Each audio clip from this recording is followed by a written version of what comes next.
hati-hati. Kita hidup di akhir zaman ya, yang penuh dengan intrik dan tipuan-tipuan.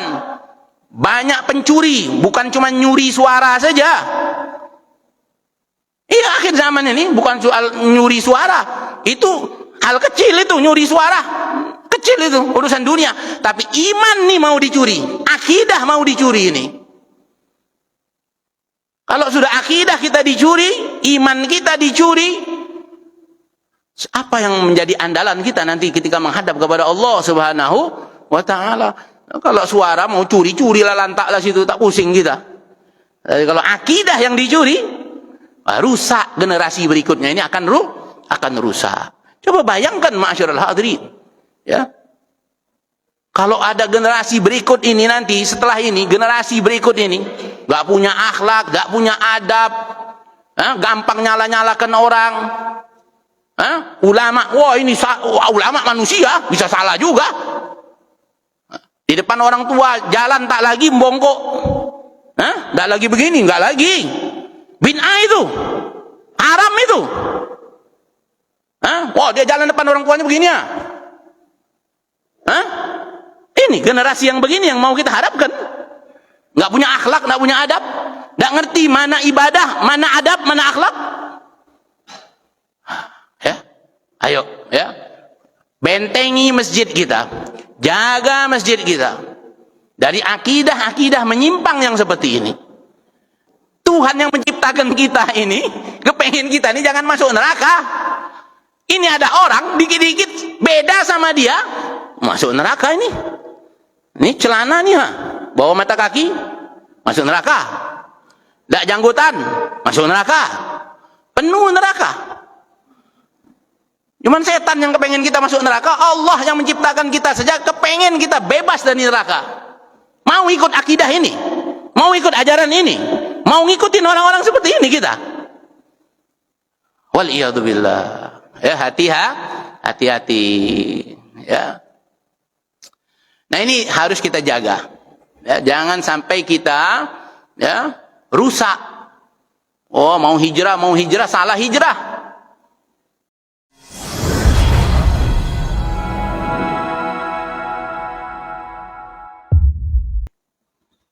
Bismillahirrahmanirrahim. Assalamualaikum warahmatullahi wabarakatuh.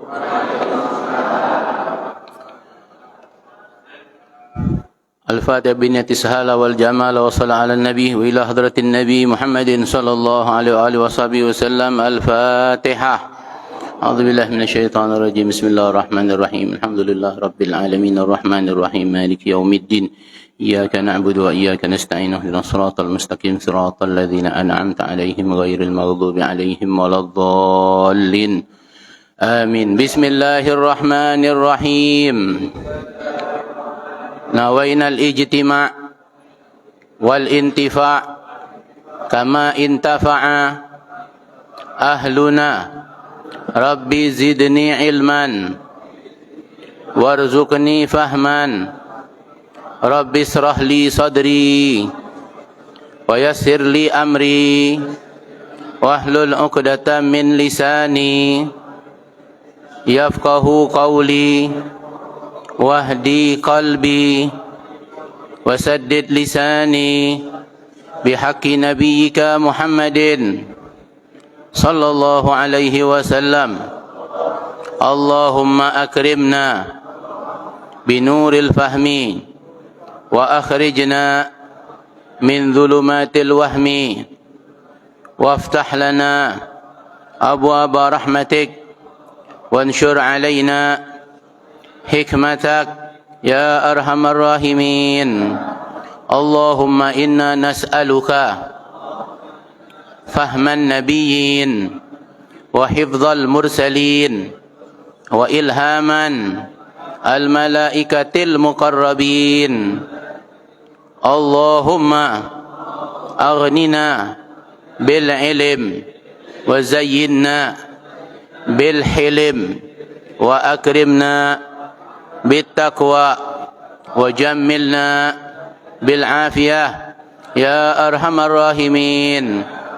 ربنا آتنا من لدنك رحمة وعلمنا من لدنك علما سبحانك لا علم لنا إلا ما علمتنا إنك أنت العليم الحكيم وصلى الله على سيدنا محمد وعلى آله وصحبه وسلم والحمد لله رب العالمين. Alhamdulillah wa syukru lillah wassalatu wassalamu ala sayyidina Rasulillah Muhammad ibn Abdullah wa ala alihi wa sahbihi wa man walah wa la hawla wa la quwwata illa billahil aliyyil azim, amma ba'd. Puja dan puji syukur kehadirat Allah Subhanahu wa taala yang telah menyampaikan kita di hari yang ke-12 daripada bulan mulia, bulan Ramadan. Semoga kita semua diberikan oleh Allah Subhanahu wa taala panjang umur, sehat afiat dalam taat kepada Allah Subhanahu wa taala sehingga kita dapat menyelesaikan daripada bulan Ramadan ini. Amin ya rabbal alamin. Dan semoga Allah Subhanahu wa taala terima amal ibadah kita yang sudah kita lakukan di 11 hari yang kemarin, dan mudah-mudahan Allah Subhanahu wa taala berikan kekuatan kepada kita semua dan semangat untuk kita terus menambah amal kita di sisa-sisa hari di bulan Ramadan ini. Amin ya rabbal alamin. Salawat dan salam kepada Rasulullah sallallahu alaihi wasallam beserta keluarga dan sahabat-sahabatnya. Alhamdulillah, di paruh yang kedua daripada bulan Ramadan, maka kita berharap kepada Allah semoga kita ini terus semangat, karena makin ke belakang ini, yakni makin mendekati akhir daripada bulan Ramadan, yakni 10 hari yang terakhir itu, sesungguhnya Allah Subhanahu wa taala lebih banyak lagi memberikan rahmatnya, ampunannya, dan pembebasan kepada kita semua dari api nerakanya Allah Subhanahu wa taala.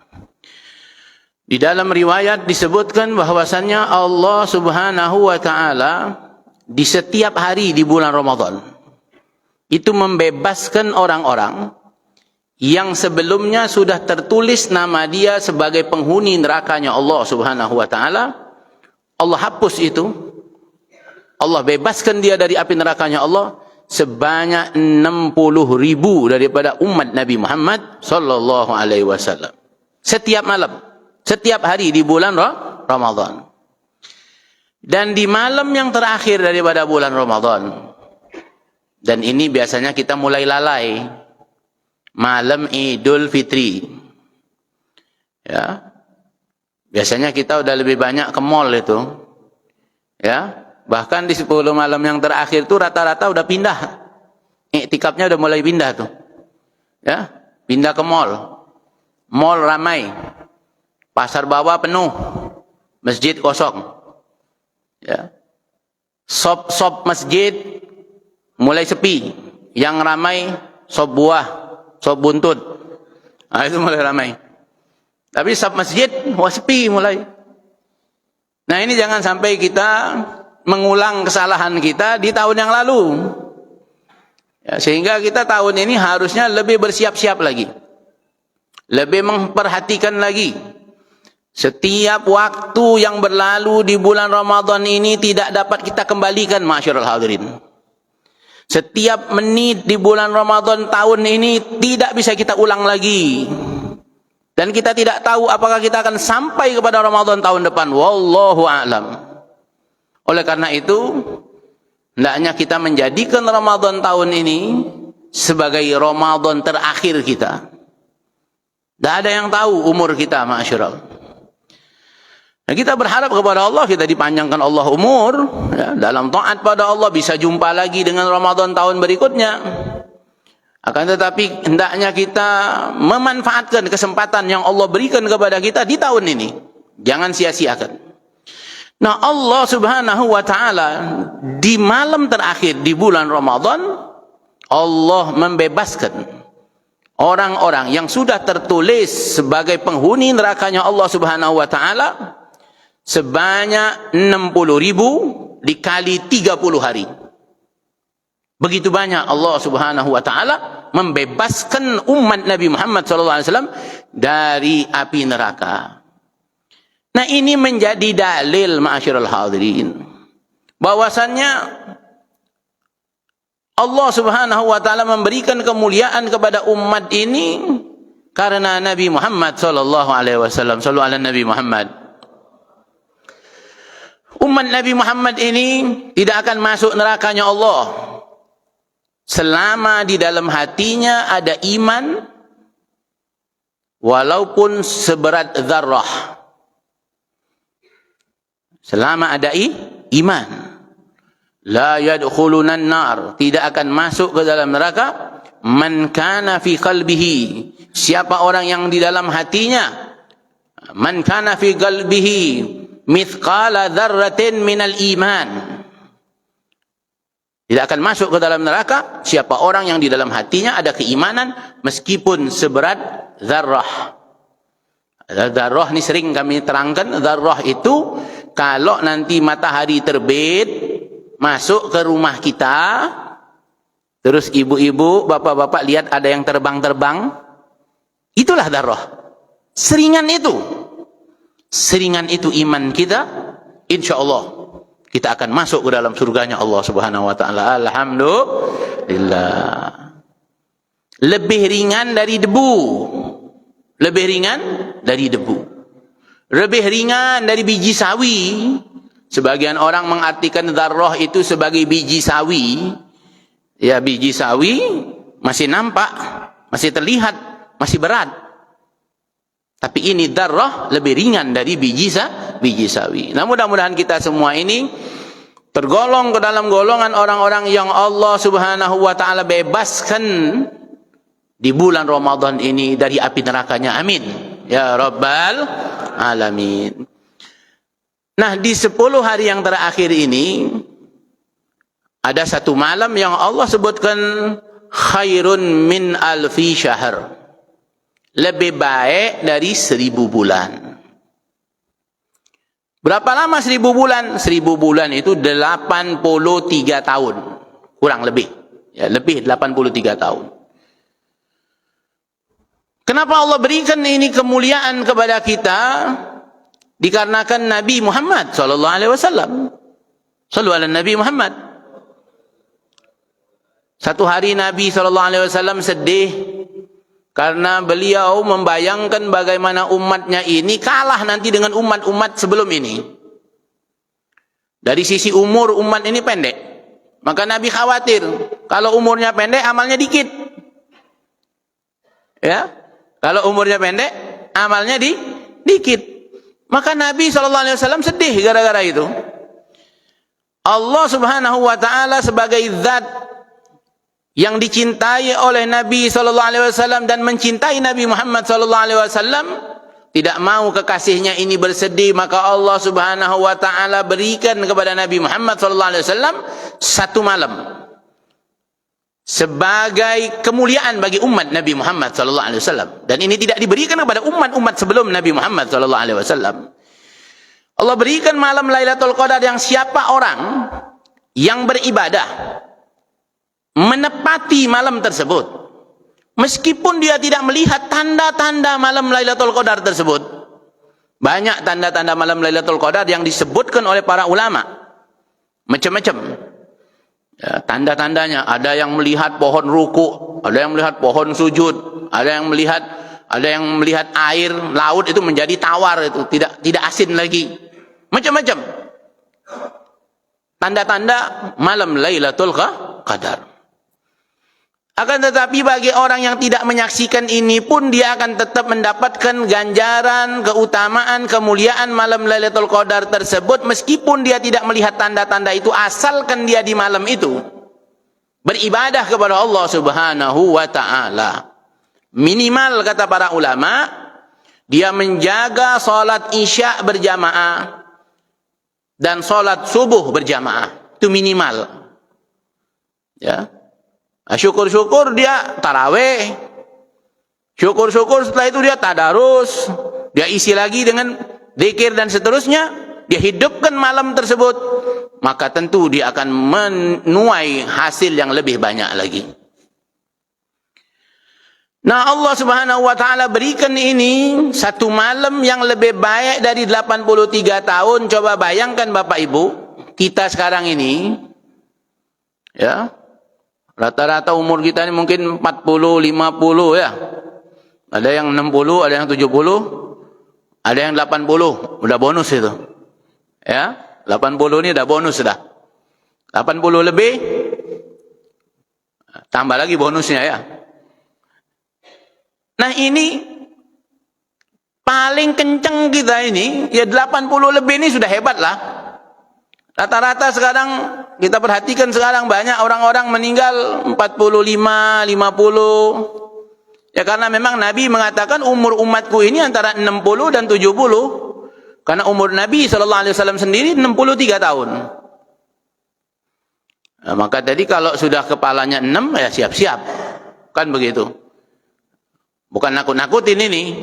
Ya, memang setiap kita ini kullu nafsin dha'iqatul maut. Tiap-tiap kita ini pasti mati. Tidak ada yang tak mati. Akan tetapi bagaimana di umur kita yang ke-60 itu kita sudah mulai mencintai. Mencintai apa? Mencintai, ingin jumpa dengan Allah. Man ahabba liqa Allah ahabballahu liqa'ah. Siapa orang yang cinta, yang ingin jumpa dengan Allah Subhanahu wa taala, maka Allah pun suka berjumpa dengan dia. Maka dikatakan oleh para ulama, siapa ini orang yang suka jumpa dengan Allah dan Allah pun akan suka jumpa dengan dia, yakni orang-orang yang akan dimatikan oleh Allah Subhanahu wa taala dalam keadaan husnul khatimah. Mudah-mudahan kita semua ini dimatikan oleh Allah dalam keadaan husnul khatimah. Ya Allah biha, ya Allah biha, ya Allah bihusnil khatimah. Ya Allah biha, ya Allah biha, ya Allah bihusnil khatimah. Ya Allah biha, ya Allah biha, ya Allah bitaubah wal qabul. Alhamdulillah. Maka mempersiapkan diri kita ya, di umur kita yang ke-60, berusahalah untuk kita meraih malam Lailatul Qadar ini.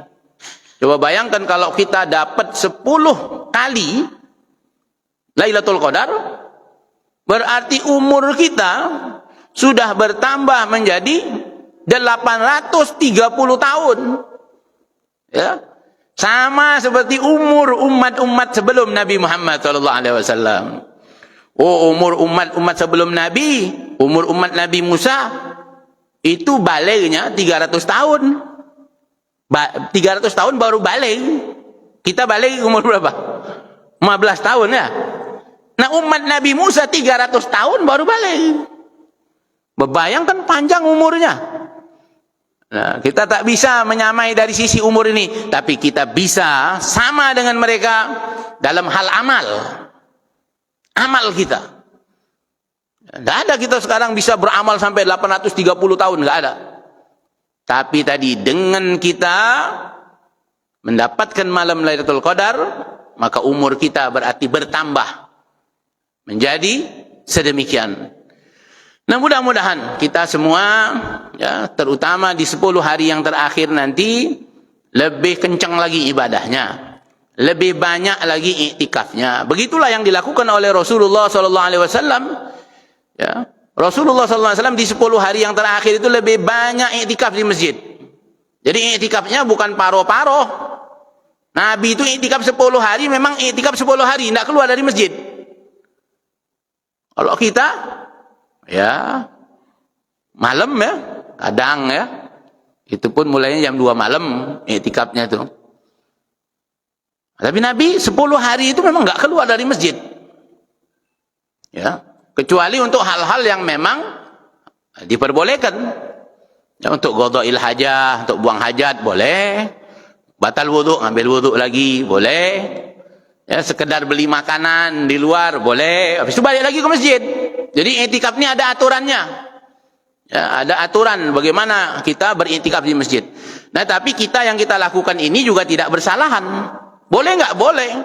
Ya, tergantung niatnya iktikaf itu. Nah, kalau kita kan biasa masuk masjid, nawaitu an a'takifa fi hadzal masjid madumtu fihi lillahi ta'ala. Aku niat iktikaf selama aku ada di dalam masjid ini. Artinya kalau kita keluar masjid selesai berarti iktikaf kita. Masuk lagi, niat lagi.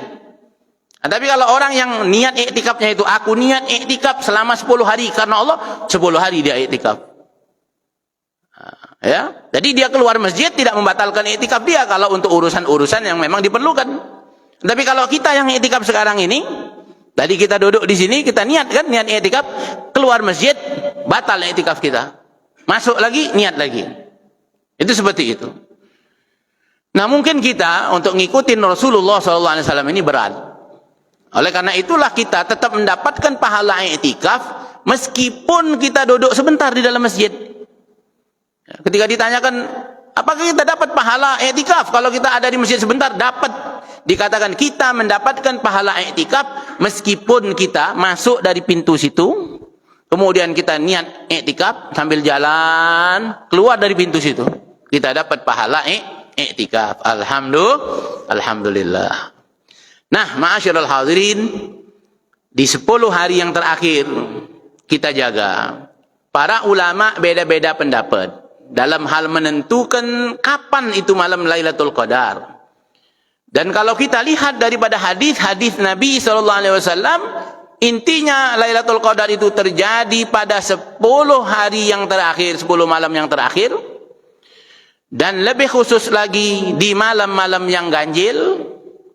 Dan lebih khusus lagi di malam 27. Ini menurut sebagian besar pendapat para ulama. Para ulama berbeda-beda pendapat. Ada ulama yang berpendapat bahwasannya malam Lailatul Qadar itu tetap, tidak berubah-berubah. Di antaranya ada yang berpendapat bahwasannya malam Lailatul Qadar itu jatuh pada tanggal 17 Ramadan. Karena 17 Ramadan itu adalah malam turunnya Al-Quran. Maka disitulah malam Lailatul Qadar. Ada lagi yang berpendapat bahwasanya malam Lailatul Qadar itu di tanggal 21 dan tidak pernah berpindah-pindah. Itu juga ada pendapat, salah satunya pendapat Al-Imam Asy-Syafi'i.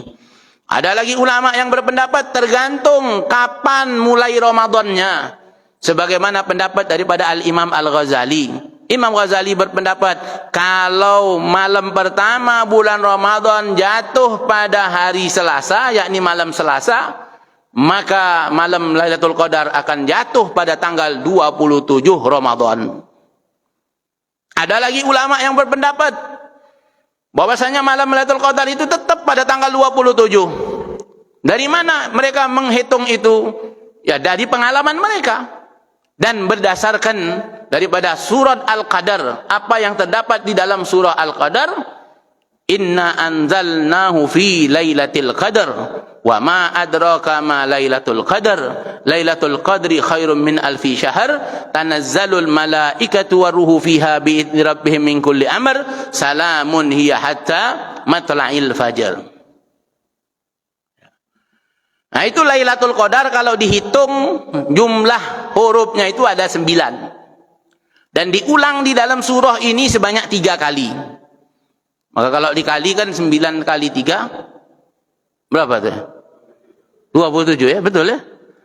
Nah, itulah di antara juga ulama ada yang berpendapat sedemikian itu. Tapi ma'asyiral hadirin, itu semua terlepas itu pendapat ulama berdasarkan daripada pengalaman mereka. Dan kita tidak boleh menyalahkan mereka. Ya, terus kita katakan, ini semua bid'ah, enggak ada dasarnya. Ini orang ngawur ya. Kita ikut ulama. Ya, ikut ulama sudah. Kalau ulama berpendapat begini, ya memang ya ulama bisa salah, iya, tapi engkau lebih banyak lagi salahnya. Ya, daripada ikut pendapat kamu, mending aku ikut pendapat ulama, kan begitu. Ya, inilah kadang-kadang orang-orang di akhir zaman ini gampang sekali meremehkan orang. Wah, perlu kita ikut Imam Syafi'i, tidak perlu kita ikut Imam Nawawi. Langsung saja kembali kepada Quran dan Sunnah. Bukankah Nawawi itu manusia, Syafi'i manusia, mereka juga bisa salah. Nah, ini bahaya, kalimat seperti ini bahaya. Nanti bisa kepada satu ungkapan, tidak usah ikut sahabat juga, karena sahabat manusia. Sahabat nggak maksum. Yang maksum itu cuma Nabi Muhammad SAW. Nah kalau begini modelnya beragama ini rusak kita. Ya, rusak. Nah ini ada ungkapan-ungkapan seperti ini nih, ya. Kalau dia nggak sesuai dengan pendapat ulama ini, maka dia katakan, kan ulama ini manusia, bisa salah juga. Iya. Terus yang nggak pernah salah itu cuma Nabi. Terus bagaimana? Ikut engkau aja begitu, karena engkau ini Nabi. Ya. Nah, ini tidak betul. Nah, maka sudah jangan ikut-ikut ini yang seperti ini. Ya. Nah, ma'asyiral hadirin, pagi ini ya kita akan mengkaji sedikit dari apa yang terdapat di dalam kitab At-Tibyan fi Adab Hamalatil Quran. Ini kitab ditulis oleh Al-Imam An-Nawawi. Ulama mazhab Syafi'i, enggak ada orang yang tidak kenal dengan beliau. Dan beliau ini luar biasa, karyanya hampir ratusan. Ya. Dan kami ya, kemana-mana selalu membaca kitab para ulama. Bukan kami tidak bisa ceramah lepas, bisa. Ya, bisa. Ceramah itu bisa, macam-macam, modelnya itu macam-macam. Ya, tapi dalam hal ini kalau di masjid kami tak berani macam-macam. Ya. Sebab bahaya di dalam masjid ini kita tak boleh sembarangan, masyarul hadirin. Dalam satu riwayat disebutkan bahwasanya siapa orang yang tertawa, terbahak-bahak di dalam masjid, maka itu akan menyebabkan dia akan mendapatkan kuburnya dalam keadaan gelap. Tertawa, terbahak-bahak di dalam masjid itu ya, akibatnya nanti kita ketika kita masuk ke dalam kubur kita, maka gelap kuburan kita. Nah, maka tadi di masjid ini tidak boleh tertawa, terbahak-bahak. Jadi boleh tertawa dikit boleh. Tapi kalau sampai wah ha ha ha, ya, wah ini bahaya di masjid ini, tidak boleh. Ini masjid bukan pasar. Beda, kalau di pasar terserah, nanti mau teriak-teriak boleh. Ya, ini masjid mulia, masjid harus kita jaga kemuliaannya. Apalagi sebagian orang di dalam penyampaiannya itu, bahkan di dalam masjid menggunakan kalimat-kalimat fahish. Tahu kalimat fahish? Kalimat yang kotor. Ucapan-ucapan yang tidak baik. Ya, yang membuat orang berpikir negatif. Banyak enggak yang begitu tuh? Ada ya? Enggak banyak, tapi ada. Nah, kita enggak usah ikut-ikut yang begitu. Nah, maka kita lebih baik ikut para ulama, kita baca kitab para ulama, karya para ulama. Kenapa kita baca karya mereka? Pertama,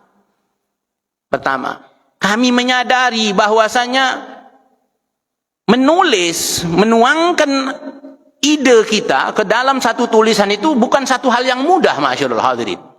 Berat itu. Ya. Maka kita membaca karya mereka ini di dalam rangka kita menghargai mereka. Yang kedua, tidaklah mereka menuliskan daripada ide-ide mereka, pengetahuan mereka ke dalam bentuk tulisan itu, melainkan tujuannya adalah agar kita membaca. Ya, bukan untuk jadi pajangan di rumah saja disusun. Ya, kitab banyak berderet, cuma hiasan aja, tidak pernah dibaca. Ya. Nah, mereka nulis ini tujuannya supaya baca. Ya. Yang ketiga, alasan kita kenapa kita baca kitab para ulama. Yang ketiga, kita mengharapkan keberkahan dari apa yang mereka tulis. Dikatakan bahwasanya para ulama itu di dalam menulis kitab-kitab mereka, mereka meletakkan keberkahan ilmu mereka di dalam tulisan mereka. Semoga kita dapat keberkahan itu, amin. Yang keempat, kenapa kita membaca karya para ulama? Kita membaca karya mereka karena kita cinta kepada mereka.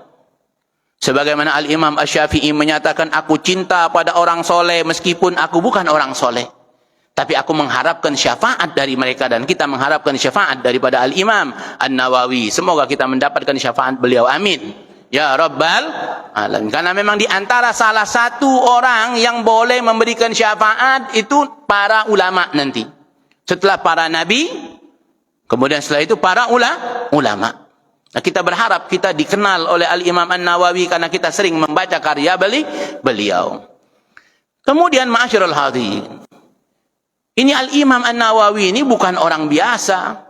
Ya, kita orang-orang yang hidup di akhir zaman ini begitu menghargai orang kalau orang ini punya titel, kan begitu ya. profesor, doktor, bla bla bla bla, LCMA, SHUM dan seterusnya, ALM. Ya. Ya memang pasti ALM kita di akhirnya, betul tak? Kalau tidak mau ada yang itu ya tidak usah hidup kan begitu ya. Itu mereka dapat gelar itu hanya karena nulis kan, bikin tesis, bikin apa ya. Kalau mau S1 kan bikin skripsi ya. Itu kan kadang-kadang isinya lebih banyak embel-embelnya, pembukaannya, latar belakangnya, isinya cuma dikit. Ya. Isinya cuma dikit, dan itu pun menukil lagi, ada referensinya, ada ininya, bukan karya dia. Beda dengan Al-Imam An-Nawawi. Ini memang karya beliau. Tidak ada nukilan beliau, tidak nukil-nukil dari sini, enggak. Maka kalau ada orang dapat gelar sekarang ini mungkin paling tinggi profesor itulah ya. Ada nggak di atas profesor kira-kira? Nggak ada ya. Itu paling dia bikin karya tulis berapa kira-kira? 4 lah ya, 5 ya. Bayangkan kira-kira Imam Nawawi ini mau kita kasih gelar apa kira-kira? Ratusan karya tulisnya, apa mau kita kasih gelar? Ini luar biasa. Nah maka kita ya melihat dalam kondisi yang seperti ini bahwa Al-Imam An-Nawawi ini betul-betul bermanfaat bagi umat ini, dan karyanya berkah, dibaca di mana-mana, di masjid-masjid. Baca kitab namanya Riyadhus Shalihin, tahu? Karya siapa itu? Imam Nawawi. Sekarang pertanyaannya, mana karya profesor di zaman sekarang ini yang dibaca di masjid-masjid? Ada nggak? Ada. Ya, siapa orang paling hebat di Pekanbaru ini? Profesor dia. Ada karyanya, dibaca nggak di masjid? Ada yang baca kitabnya beliau, tulisan beliau? Nggak ada. Nah, maka yuk kita baca kembali kitab para ulama. Nah, yang terakhir, kenapa kita baca karya para ulama ini? Supaya apa yang kami sampaikan ini setidaknya membuka wawasan kita. Sehingga keluar dari masjid ini, yang pengajiannya cuma 10 menit, 15 menit, paling lama 30 menit ini, keluar dari sini, kita masih ada waktu 23 jam lagi. Di luar waktu kita di masjid ini, yang mana kalau kita ingin terus mengkaji, membaca, mempelajari, kita kepengen tahu lebih banyak lagi, silahkan cari kitab itu. Supaya kita tahu. Ya, nama kitabnya apa tadi? At-Tibyan fi Adab Hamalatil Quran. Itu nama kitabnya. Silakan nanti selepas dari sini, kira-kira betul nggak yang disampaikan si Habib itu ya? Jangan-jangan ngada-ngada dia itu, bikin-bikin sendiri. Ah, enggak. Cek nanti di dalam kitab tersebut, dan kitab ini sudah diterjemahkan. Silakan baca. Nah, banyak kitab para ulama ini sudah diterjemahkan, tapi kita yang malas baca. Ya, kita ini malas baca. Memang kondisi kita sekarang ini lebih suka ya membaca hal-hal yang sebenarnya kurang bermanfaat buat kita. Ya, di Ramadan ini yuk tinggalkan. Ya, di Ramadan ini tinggalkan sedikit-sedikit. Kalau bisa semua. Ya, hal-hal yang tidak manfaat. Baca WhatsApp, ganti dengan baca Quran.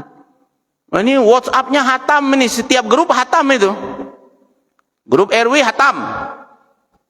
RT, grup SMA, grup kuliah. Pokoknya kalau ada WhatsApp masuk, 100 pesan masuk, 100-100-nya dia baca.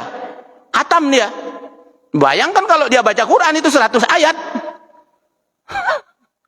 Ya. Ada baca WhatsApp tak dapat pahala. Tapi baca Quran dapat pahala. Kita baca zikir. Baca zikir ya. Subhanallah, subhanallah, subhanallah. Dapat pahala enggak? Dari mana pahalanya kita dapat? Dari zikirnya secara keseluruhan. Dari zikirnya. Kita baca doa. Dapat pahala enggak? Dari mana pahalanya? Dari doanya secara keseluruhan. Sebagian ulama berpendapat dapat pahala kalau dia paham dengan apa yang dia baca. Baca subhanallah, subhanallah. Tahu enggak artinya apa? Maha suci Allah ya. dapat pahala. Kalau nggak tahu artinya, nggak dapat pahala. Menurut pendapat sebagian para ulama. Baca kitab ulama ini, baca kitab tafsir, baca kitab hadis, dapat pahala nggak? Tiap hurufnya yang kita baca itu dapat pahala nggak? Nggak dapat pahala tiap hurufnya, nggak dapat pahala. Dari mana dapat pahalanya? Dapat pahalanya dari niat belajar. Yang tadi kita baca, nawaitu ta'lim tadi, nawainal ijtima, ya, duduk di sini untuk ngambil manfaat, untuk belajar. Dapat pahala dari niat belajarnya. Tapi Al-Quran, ya, Al-Quran dibaca, ngerti nggak ngerti, paham nggak paham, ya, artinya tiap hurufnya dapat 10 kebaikan. Tiap hurufnya dapat 10 kebaikan. Alif lam mim. Tidaklah alif lam mim itu satu huruf. Alif satu huruf, lam satu huruf, mim satu huruf. Berarti berapa kebaikan? 30 kebaikan. Itu di luar Ramadan. Bayangkan kalau di dalam Ramadan. Di luar Ramadan. Dalam Ramadan lebih banyak lagi. Nah, oleh karena itu, ya rugi kita kalau sia-sia waktu kita hanya untuk baca WhatsApp. Tinggalkan. Ya, nonton TV. Matikan dulu TV. Nggak ada penting. Baca Quran pokoknya. Boleh nggak tapi nonton? Boleh. Kapan? Kalau sudah baca 1 juz. Sudah baca 1 juz, rehat dulu Beb. Nonton sebentar. Boleh. Nonton yang baik ya. Nonton ceramah, dengerin gosida, dengerin syair-syair, boleh. Tidur, boleh tidur, dapat pahala tidurnya. Ini tidur yang begini dapat pahala. Tapi kalau yang dari pagi, habis sahur tidur, sampai zuhur bangun, sholat zuhur tidur lagi, ini latihan mati namanya. Kenapa? Ya karena memang an-naum nisful maut. Tidur itu sebagian dari mati. Jadi kalau tidur aja kerjanya selama Ramadan ini lagi latihan dia. Latihan apa? Latihan mati. Di bulan Ramadan ini jangan banyak tidur. Di bulan Ramadan ini banyak ibadah. Sehingga kalau kita penat di dalam ibadah kita, kemudian kita tertidur, maka tidur yang seperti inilah yang mendapatkan pahala. Ya. Nah kalau dari pagi tidur, zuhur bangun tidur lagi, asar bangun tidur lagi, ini lagi latihan mati namanya. Ya. Baik, kita mau kaji satu pasal saja. Ya, diceritakan dulu ada seseorang Bu, dia tua. Orang tua ini kalau kemana-mana jalan bawa cucunya. Dia suka hadir ke majelis ilmu. Dia kalau dengar ada majelis ilmu di sana, majelis ilmu di sini, dia datang sama cucunya itu. Ya, datengin sama dia. Kalau sudah dapat di majelis ilmu itu satu faedah, satu ilmu, balik dia. Walaupun majelisnya belum selesai.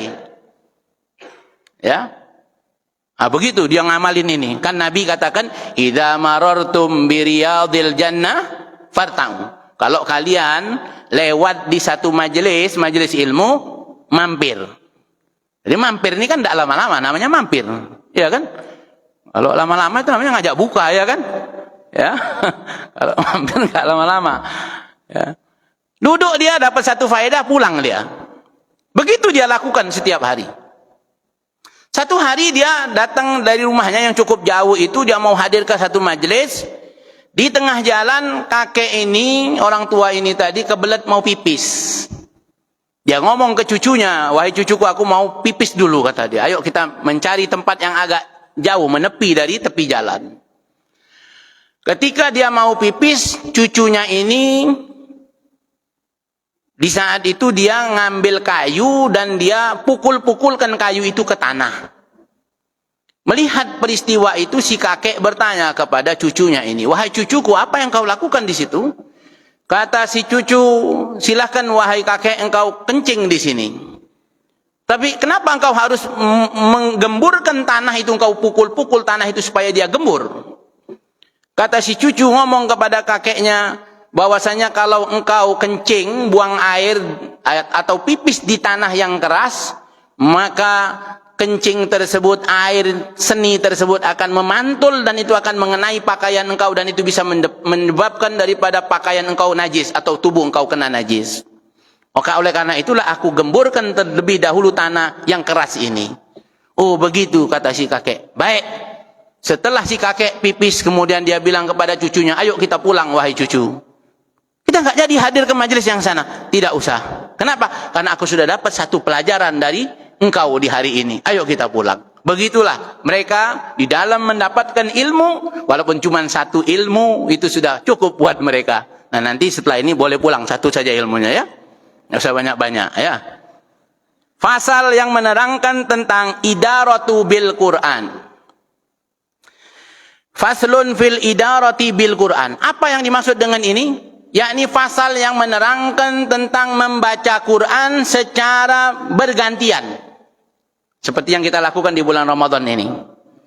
Di beberapa masjid ya. Masjid ini ada tadarusan begitu? Ada ya, alhamdulillah. Dan ini ada yang membid'ahkan juga. Ya, ini ya. Nah, maka ini penting supaya kita tahu bahwa ini ada dalilnya. Ini amal ahlu sunnah wal jamaah. Jadi kalau mau lihat ahlu sunnah wal jamaah di masjid-masjid kita inilah. Itulah ahlu sunnah wal jamaah. Ya, bukan yang dikit-dikit tak ada zaman Nabi, tak ada zaman Nabi. Ya, tak ada zaman Nabi itu bukan dalil. Ya. Dalil itu Al-Quran, As-Sunnah dan Ijma'ul Ummah. Pendapat para ulama. Itu dalil. Ya. Jadi kalau tak ada zaman Nabi, tak ada zaman Nabi, tinggalkan orang begini. Nabi tak buat, Nabi tak buat. Dari mana kau tahu Nabi tak buat? Kau ini hidup dari zaman Nabi. Ini manusia langka. Masih hidup sampai sekarang 1500 tahun. Itu bagus sekali itu kalau dimasukkan ke dalam lemari kaca. Ya, karena dia ini termasuk fosil sudah. Nah, ya lihatlah di YouTube itu ada orang umurnya 140 tahun, kurus kering, tinggal kulit sama kentut. Saking kurusnya itu. Ada yang sini mau hidup 140 tahun? Enggak mau. Jadi kita doakan ini Ramadan ini, insyaallah mustajab. Enggak usah lah ya. Kita minta pada Allah ini umur yang manfaat, ya. Umur yang manfaat. Insyaallah kita dapat umur yang manfaat. Baik, sedikit saja. Cepat sekali ya jam di sini ya. Wa huwa ayyajtami'a jama'ah yaqra'u ba'dhum 'ashran aw juz'an aw ghairu dhalika thumma yaskutu wa yaqra'u al-akhar min haitsu intaha al-awwal. Thumma yaqra'ul akhar wa hadha jaizun hasanun wa qad su'ila Malik rahimahullahu taala anhu faqala la ba'sa bihi. Kata Al-Imam An-Nawawi di sini bahwasannya yang dimaksud dengan keliling baca Quran itu adalah berkumpulnya beberapa orang. Mereka membaca ya, di antara mereka ada yang membaca 10 ayat atau membaca 1 juz. Atau yang lainnya, ya terserah. Ada yang dari ain ke ain kalau kita bilang ya. Atau 1 halaman dia baca. Tsumma yaskutu. Kemudian dia diam. Jadi waktu dia baca, yang lain diam, dengar. Waktu yang lain baca, dia diam. Tsumma yaskutu. Wa yaqra'ul akhar. Kemudian yang lain membaca gantian. Ya. Sampai nanti selesai. Jadi selesai yang pertama, yang kedua baca. Giliran begitu. Ya. Tsumma yaqra'ul akhar. Wa hadza jaizun hasanun. Wahada jaizun hasan. Ini boleh dan bagus kata beliau. Boleh dan bagus. Dan Imam Malik pernah ditanya tentang perbuatan ini dan kata beliau tidak apa-apa hal seperti itu dilakukan. Ya. Dan ini justru ada dalil-dalil yang mendukung daripada hal tersebut. Dan yang pasal yang terakhir adalah bagaimana dengan membaca Quran? Apakah membaca Quran ini dengan suara yang keras atau dengan sir? Nah, maka di sini para ulama menghadirkan beliau Al-Imam An-Nawawi di dalam kitab ini menghadirkan beberapa dalil yang justru menguatkan untuk membaca Quran dengan suara keras. Ya, dengan suara. Dan beliau juga hadirkan dalil-dalil yang mana membaca Quran dengan suara yang sir. Jadi ada dalilnya semua. Kesimpulannya bagaimana? Kesimpulannya adalah membaca Quran dengan suara keras itu lebih dianjurkan. daripada membaca Quran dengan sir. Apalagi baca Quran dalam hati. Bukan baca itu namanya, merenung. Ya baca ya pakai lisan. Iya kan? Baca itu pakai lisan. Kalau dalam hati, bukan baca, namanya apa? Merenung. Jadi kalau ada orang sholat, dia baca Quran, dia baca Al-Fatihah, di mana? Dalam hati, tak sah sholatnya. Mesti dilafazkan, membaca itu mesti dilafaz, minimal kita mendengar. Bagi siapa membaca Quran dengan suara keras ini dianjurkan? Bagi orang-orang yang tidak takut riya dan ujub. Nah, jadi kalau dia tak takut riya, dia tak takut ujub, baca Quran dengan suara keras. Dan membaca Quran dengan suara keras ini justru banyak faedah dan memberikan faedah kepada orang lain. Nah, apa faedahnya diantaranya orang membaca Quran dengan suara keras? Orang kalau dia membaca dengan suara keras, maka itu akan membantu dia untuk lebih fokus kepada apa yang dia baca. Yang kedua, dengan membaca dengan suara keras itu, telinganya lebih fokus terhadap apa yang dia baca. Pikirannya lebih fokus kepada apa yang dia baca. Jadi orang kalau baca dengan suara keras itu. Yang ketiga, orang membaca dengan suara keras itu tujuannya apa? Untuk menjauhkan dia dari kantuk. Ya. Ini baca Quran pakai suara tidur akhirnya. Tidurnya lebih banyak daripada baca Qurannya. Baca Quran satu halaman, wah ngantuk. Ini kata para ulama, orang kalau baca Quran ngantuk berarti ada jin itu. Jinnya lebih kuat itu. Jin apa? Jin ngantuk namanya. Ya. Kita kalau baca WhatsApp tak pernah ngantuk itu. Ya, kalau baca Quran satu halaman, mulai matanya majam. Nah, di sini juga menjadi dalil berzikir dengan suara keras itu lebih dianjurkan daripada berzikir dengan suara sir yang direndahkan. Kenapa? Karena kalau dengan suara keras dia tidak ngantuk. Iya, cobalah kalau nggak percaya, Bu. Ya, ulang ini nanti buktikan omongan kita nih. Benar apa enggak? Baca sholawat aja lah, pendek, ya. Belum lagi 100, matanya udah kecil, udah tinggal 5 watt itu. Ya. Tapi coba kalau pakai suara. Subhanallah, subhanallah, alhamdulillah, insya Allah nggak ngantuk itu. Ya. Betul apa betul? Betul ya. Iya. Insya Allah ya. Insya Allah ini menjadi dalil buat kita semua. Ya, bahwasanya kalau Quran saja dianjurkan untuk dibaca dengan suara keras, kira-kira bagaimana dengan zikir yang biasa? Afdhalul zikir qiraatul Quran. Sebaik-baiknya zikir itu adalah membaca Al-Quran. Nah, kalau Al-Quran ya, dianjurkan untuk dengan suara keras, bagaimana dengan zikir lepas sholat? Justru lebih dianjurkan lagi. Apalagi kalau tujuan imam membaca zikir setelah sholat dengan suara keras itu tujuannya adalah untuk mengajarkan kepada para jamaah apa yang mesti kita baca selepas sholat. Sekarang banyak anak-anak muda nggak ngerti apa yang mau dia baca lepas sholat. Kenapa? Karena kebanyakan masjid sekarang takut dikatakan bid'ah, ahli bid'ah, nanti gara-gara berzikir bisa masuk neraka, sehingga habis sholat diam-diam aja. Yang harusnya habis sholat itu baca Allahumma antas salam wa minkas salam wa ilaika ya'udus salam fahyina rabbana bis salam, dan seterusnya, membaca ayatul kursi dan seterusnya. Ini dia enggak, assalamualaikum, assalamualaikum, Allahumma lantas jalan. Enggak lagi Allahumma antas salam, lantas jalan. Kenapa? Bid'ah. Zikir lepas sholat bid'ah. Semua bid'ah. Sehingga akhirnya tidak tahu apa yang mau dibaca. Tidak paham dia. Coba tanya anak-anak muda sekarang. Ini akibat apa? Akibat kesalahan kita. Ya, menerima akidah pemahaman yang menyimpang dari Ahlussunnah wal Jamaah. Ya.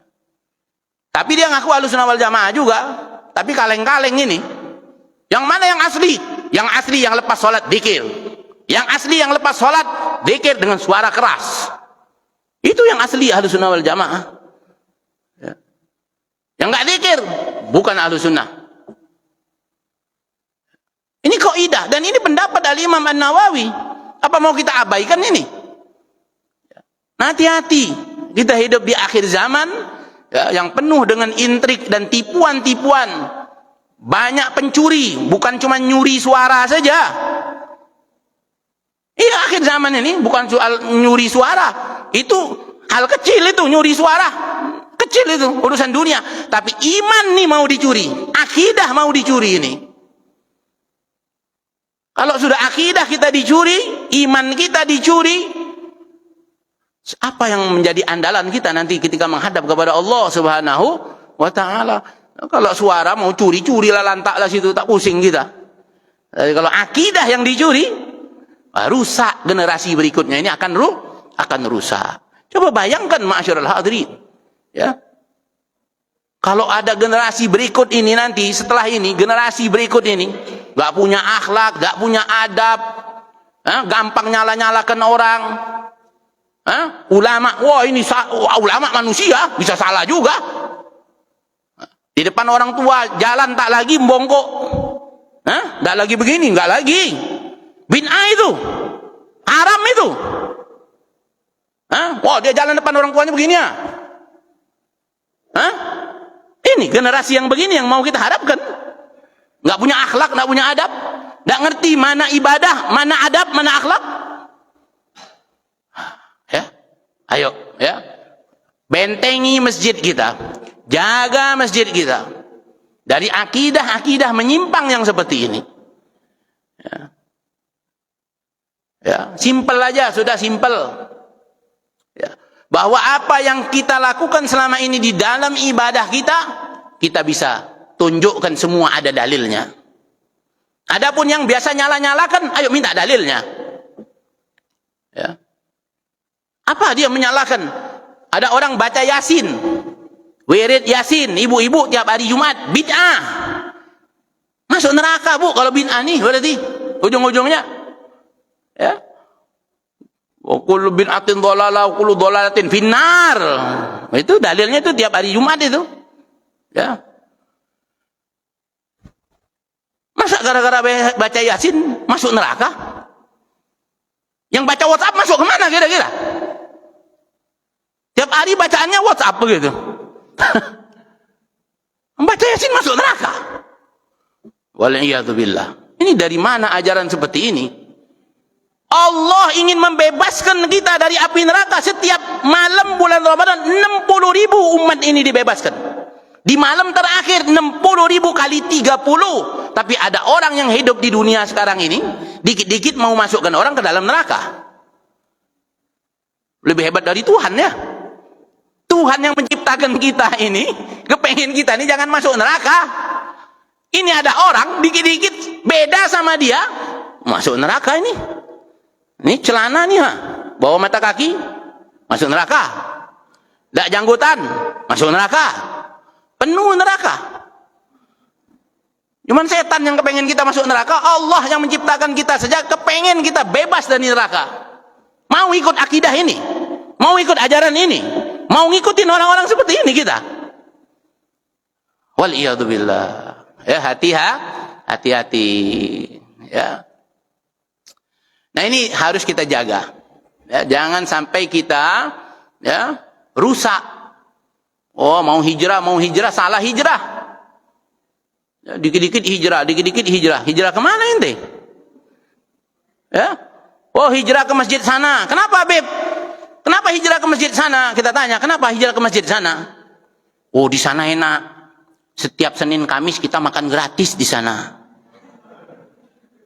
Wa man kana hijratuhu ilallah wa rasulihi fa hijratuhu ilallah wa rasulihi.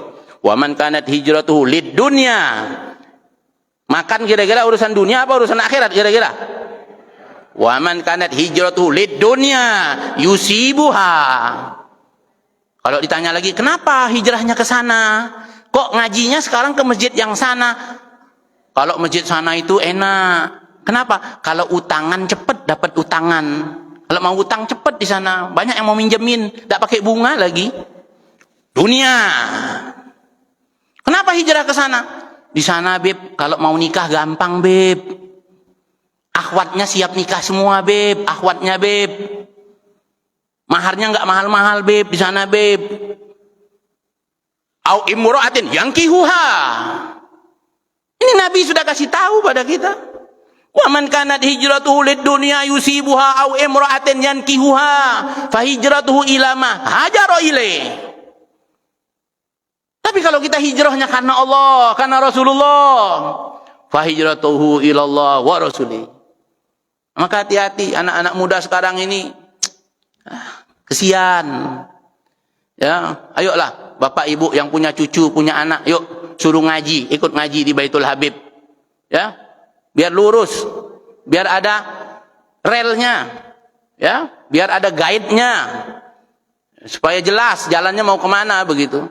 Ya nggak mesti ikut ke Baitul Habib sih, banyak majelis lain. Silakan, ya ikut pengajian, jangan salah ngaji deh, ya, jangan salah ngaji. Akhir zaman jangan salah ngaji, ya.